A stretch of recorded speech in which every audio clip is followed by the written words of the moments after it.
Okay, so the richest people in the world are not any smarter than you or I. They're just more consistent, and here's how. Number one key is momentum. Now, if you're trying to achieve a larger goal, just starting is the most important step. But 2 to 3 days in, how are you going to make sure you continue to show up day after day? Again, the key, momentum. Momentum is a powerful tool. Now, even if you take it back all the way to physics class, Newton's first law states that an object at rest stays at rest, but an object in motion stays in motion. Meaning if you can just get yourself moving from task to task every day, showing up is going to be the easy part. I find that going back to the gym is the hardest after a long break, but once you're in the groove of it and you got the rhythm down, you're going to keep showing up. If you can get yourself moving, you will not have to worry about staying consistent. Number two key is the end game mindset. Now, most of us are only capable of thinking a couple days or a couple weeks at best into our future. I kind of attribute it to the same reason why TikTok is so popular. It's that quick dopamine rush. Humans will tend to choose the short dopamine rush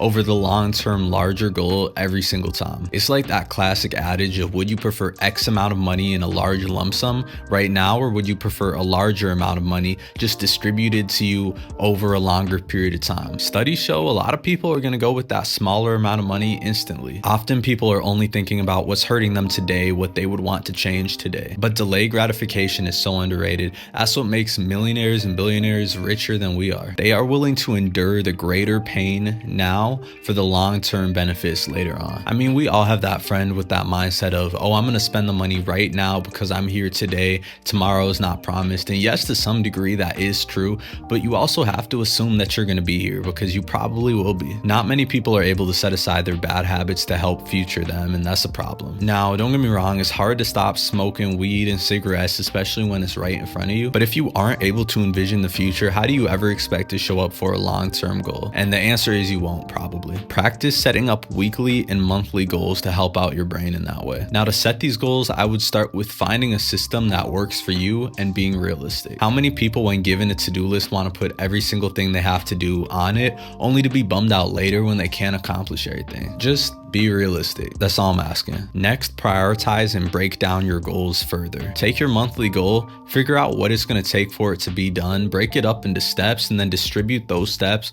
across the next 4 weeks. This becomes especially important when you have a big goal, but you don't have a lot of time to get stuff done. Now, the number 3 key is being honest. If you don't show up to work in the morning, you're going to get an earful from your boss, or even worse, you're going to be fired. But if you don't show up to the gym in the morning, nothing happens. Nobody shames you or yells at you, and that's why it's so easy to not go to the gym. But wealthy people hold themselves accountable. They will find somebody to give them an earful if they don't hit their goals. They have networks of friends and other entrepreneurs they can talk to keep them on track. And talking to these people will keep them motivated to put the pen to paper every single day. Mentors, coaches, mastermind groups, they're in place for this exact reason. Millionaires will not fall behind because their circles don't allow them to. Now, if you're hoping to find a group of people like this, I can let you know where to start. Social media is so big. Like a mastermind group, a group of people who are at your level trying to accomplish the same thing, people like that will be found on social media. So if you're on X, for example, try checking the comment section of your favorite creators and looking for people of a similar size to you. Otherwise, if you're in college, maybe try asking a professor or an ex-professor, maybe a boss at a job, or anybody for that matter who's in a position that you want to be in. Finding your tribe could be a video on its own, so I'm going to put a pin in that. But the moral of the story is find somebody to check in with when the going gets tough. Find somebody who's going to encourage you to accomplish your goals. Momentum, long-term mindset, accountability, goal setting. What's stopping people like you and me from learning these things? The answer is nothing. It's all within reach, and I really believe that. Every day you spend not working towards one of your goals is another step down the path to a mediocre life. Trust me, you don't want to be looking back on your 20s and your 30s wondering where the time went when you could have been building a business or creating something of your own. And when you're ready to make that change, let's start with stopping procrastination. I have the perfect video for you to watch right up here. You can subscribe to the channel right here. Thanks for watching.